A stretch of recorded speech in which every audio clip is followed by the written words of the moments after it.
Heute zeige ich euch einen der unglaublichsten Familienrelationsbeweise für die Actor-Based Reality, denn es handelt sich um einen generationsübergreifenden Familienrelationsbeweis. Stellt euch mal vor, der Adlige, der von etwa 1839 bis 1937 den großindustriellen Ölmonopolisten John D. Rockefeller gespielt hat. Stellt euch mal vor, dieser Adelige ist der Urgroßvater des Adeligen, der in der heutigen Zeit den David Rockefeller Jr. spielt. Stellt euch das mal vor.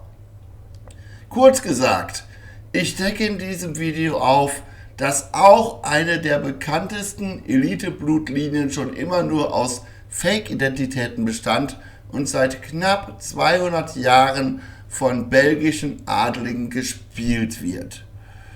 Zwar werden wir am Ende des Videos sehen, dass auch der holländische Adel Rockefeller Fake-Identitäten spielt, aber das beweist nur einmal mehr meine Überzeugung, dass, jetzt kommt's, die Mumie John D. Rockefeller von König Albert I. von Belgien gespielt wurde, denn der belgische und der holländische Adel, die kooperieren sehr gerne miteinander, das weiß ich aus Erfahrung. Ich mache das ja schon seit 6 Jahren mit diesen Fake-Identitäten aufdecken. Also, los geht's gleich nach dem Intro, es wird wirklich historisch.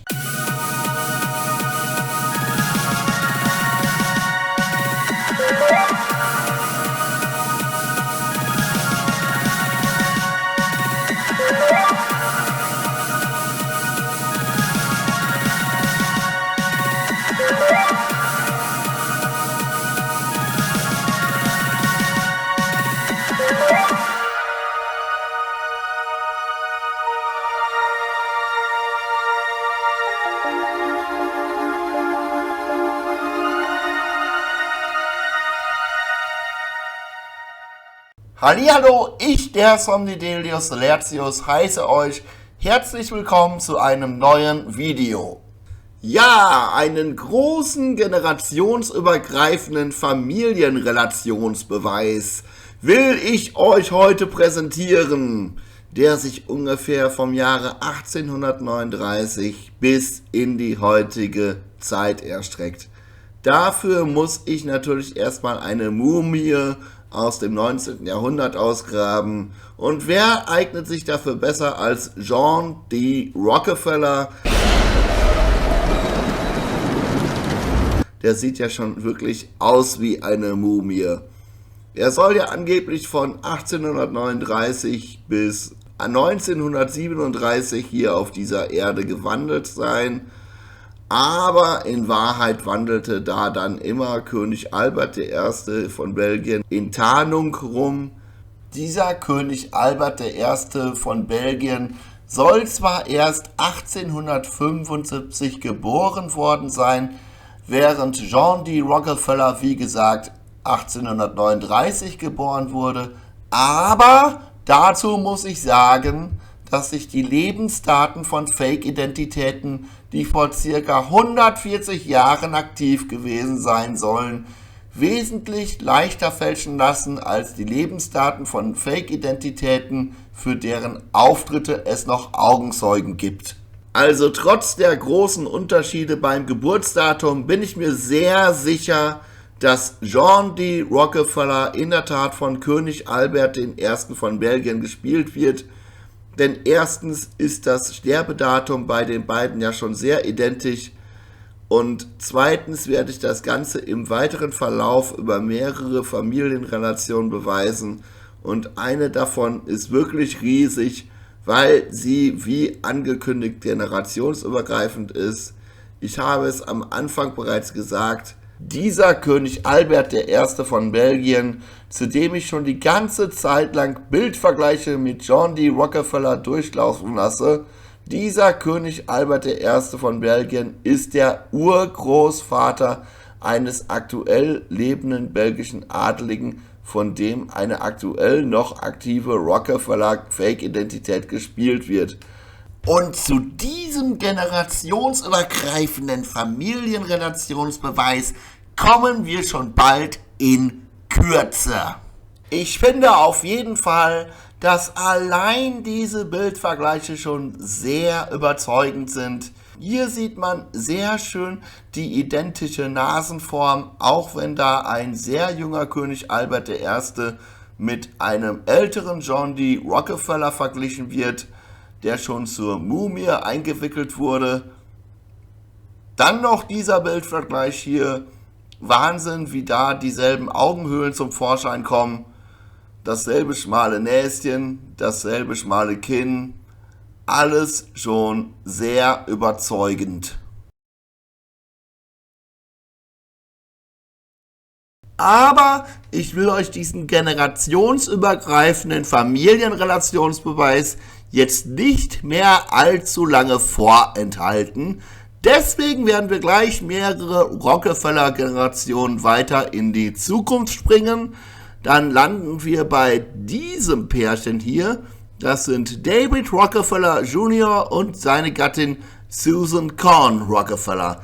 Der David Rockefeller Jr. ist insgesamt 3 Generationen von John D. Rockefeller entfernt, denn John D. Rockefeller ist der Vater seines gleichnamigen Sohnes John D. Rockefeller Jr. Dieser Junior ist wiederum der Vater des berühmten David Rockefeller Senior.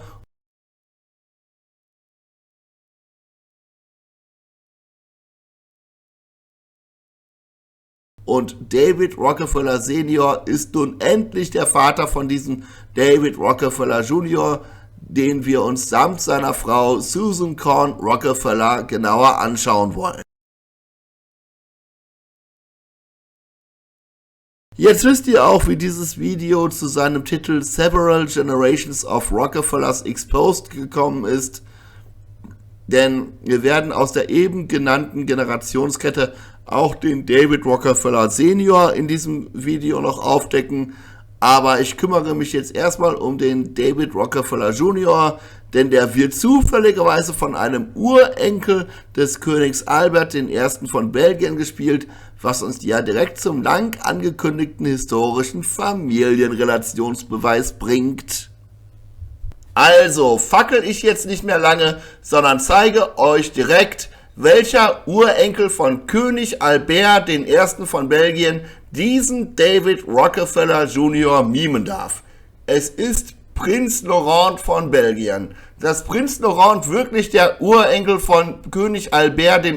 ist, zeige ich euch später. Jetzt will ich aber erstmal wieder die Bildvergleiche sprechen lassen.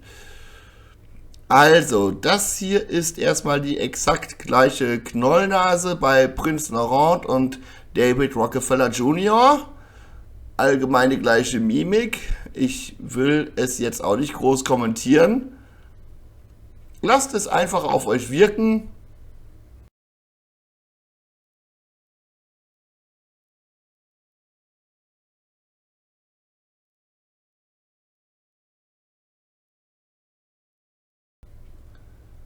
Und ja, das hier sind ein und dieselben inneren Ohrmuscheln, auch wenn Laurent da für seine Fake-Identität David Rockefeller Jr. mal wieder kunstvoll an seinen Ohrläppchen rummanipuliert hat.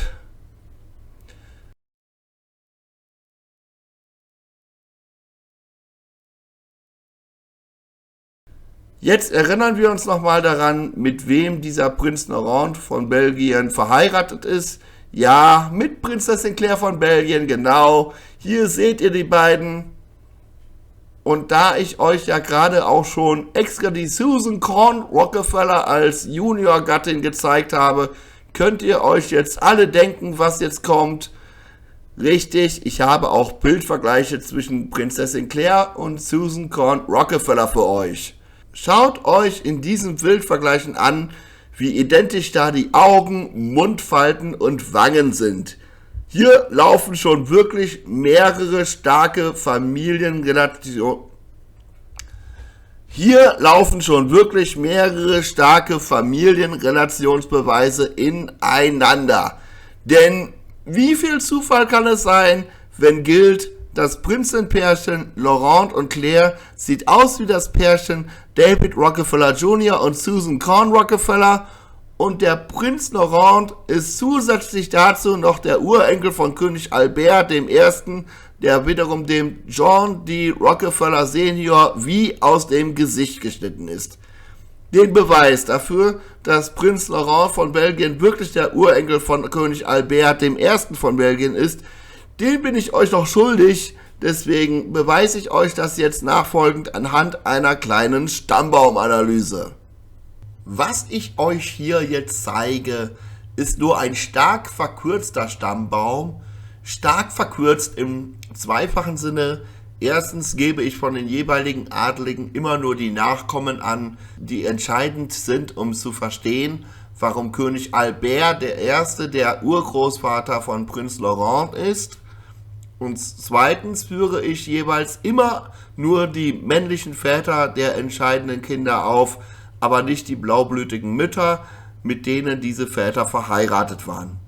Also, eines der 3 Kinder, die König Albert I. von Belgien hatte, war Leopold III., der von 1934 bis 1951 König der Belgier war. Ich notiere am Rand bei jedem weiteren Schritt jetzt immer, welches Verwandtschaftsverhältnis Albert I. zu dem jeweiligen abgehandelten Adeligen hat, und dieses Verhältnis besteht hier bei Leopold III. Logischerweise darin, dass Albert I. der Vater von Leopold ist. König Leopold III. Hatte wiederum einen Sohn namens Albert II. Von Belgien, der von 1993 bis 2013 König von Belgien war. Dementsprechend ist König Albert I., also known as John D. Rockefeller Senior, der Großvater von König Albert II. Und besagter König Albert II. Hat unter anderem einen Sohn namens Laurent.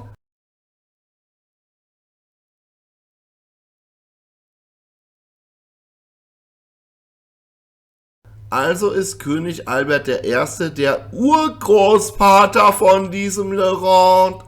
Und genau das habe ich die ganze Zeit lang angekündigt, dass der Adelige, der da vor gut 150 Jahren den John D. Rockefeller Senior spielte, der Urgroßvater des Adeligen ist, der in der heutigen Zeit den David Rockefeller Jr. spielt. Und das ist niemals Zufall. Ich habe ja schon erwähnt, dass die Rockefeller-Fake-Identitäten nicht nur von den belgischen, sondern auch vom holländischen Adel gespielt werden.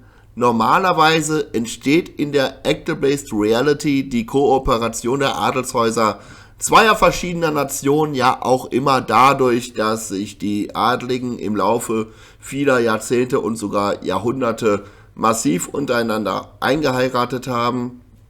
Soweit ich das jetzt aber überblicke, liegt das bei den Belgiern und den Holländern ausnahmsweise mal nicht daran. Ich habe eher den Eindruck, dass es die geografische Nähe dieser beiden europäischen Länder ist, die dafür die internationale Zusammenarbeit sorgt. Auf jeden Fall sind mir zahlreiche Fake-Identitätsproduktionen in Form von Filmen oder Musikbands bekannt, in denen belgischer und holländischer Adel miteinander kollaborieren. Und die besuchen sich auch sehr gerne gegenseitig auf ihren Familienfesten oder vorgetäuschten Beerdigungen und so weiter und so fort. Wenn einige Rockefellers auch von holländischen Adeligen gespielt werden, dann belegt das gerade deswegen meine Aufdeckungen zu den Rockefeller-Fake-Identitäten, die von den belgischen Adeligen gespielt werden. Also zeige ich euch jetzt noch ein paar holländische Rockefellers.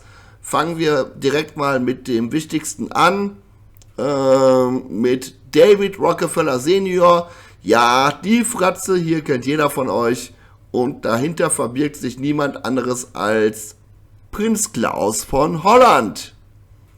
Auch hier sind die Bildvergleiche mal wieder so eindeutig, dass ich sie jetzt nicht kommentieren möchte. Stattdessen erzähle ich euch ein bisschen was darüber, was diese Aufdeckung, die ich jetzt mit einer riesigen Beweiskraft langsam zu Ende bringe, für mich bedeutet. Das Ganze stellt für mich das Grundprinzip dar, nach dem die ganze globale Verschwörung funktioniert, nämlich das Grundprinzip der jahrhundertelangen blaublütigen Vetternwirtschaft. Es war ja schon vor vielen hundert Jahren so, dass die europäischen Adeligen nicht aus Liebe heraus geheiratet haben, sondern aus einem politischen Machtinteresse heraus. Da hieß es dann immer, wer sich in die Familie X einheiratet, wird am Grundbesitz im Land Y beteiligt, oder das Einheiraten wurde mit dem Hintergedanken begangen, auf bessere wirtschaftliche Handelswege zurückgreifen zu können, mehr an Pachteinnahmen und Steuereinnahmen zu haben oder strategische Vorteile in Kriegen zu haben.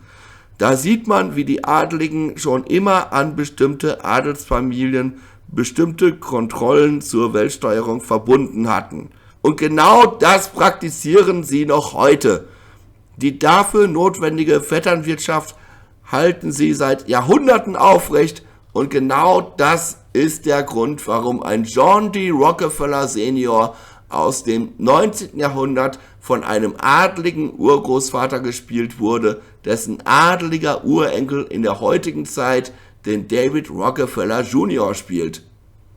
Und das ist auch der Grund, warum ein David Rockefeller Senior von Prinz Claus von Holland gespielt wird, denn der belgische und der holländische Adel bilden schon seit Jahrhunderten aufgrund der regionalen Nähe ihrer Länder eine Vetternwirtschaft.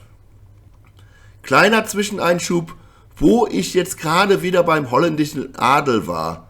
David Rockefeller Jr., der von Prinz Laurent von Belgien gespielt wird, hat auch eine Tochter namens Ariane Rockefeller, wobei da die Susan Corn Rockefeller, die ich euch als Gattin von dem David Rockefeller Jr. vorgestellt hatte, nicht die Mutter von Ariane ist. Aber es ist ja auch egal, was für Verwandtschaftsverhältnisse die Adeligen da für ihre Rockefeller-Fake-Identitäten frei erfunden haben. Wichtig an dieser Stelle ist nur, dass auch Ariane Rockefeller in Wahrheit eine weitere holländische Adelige ist. Sie wird eindeutig von Prinzessin Aimee von Oranien-Nassau gespielt. Das ist die Gattin vom holländischen Prinzen Floris. Die dazugehörigen Bildvergleiche lasse ich jetzt einfach mal durchlaufen. Nun zurück zur adeligen Vetternwirtschaft und ihren Kontrollmächten. Anhand der Rockefellers lässt sich sehr gut zeigen, wie bis in unsere heutige Postmoderne hinein jeder Adelsfamilie jeweils bestimmte Kontrollmächte zukommen, mit der diese Familie ihre jeweilige Rolle in der nationalen und globalen Vetternwirtschaft spielt. Bei den Rockefellers ist das zum Beispiel die Kontrolle über das Erdöl durch die Standard Oil Company, die John D. Rockefeller mit aufgebaut und jahrzehntelang entscheidend geleitet hat. Auch die philanthropische Stiftung der Rockefellers gehört damit zu, und auch die ganzen Elite-Universitäten, die von den Rockefellers gegründet wurden, um Einfluss auf die dort zu verbreitenden Irrlehren zu haben.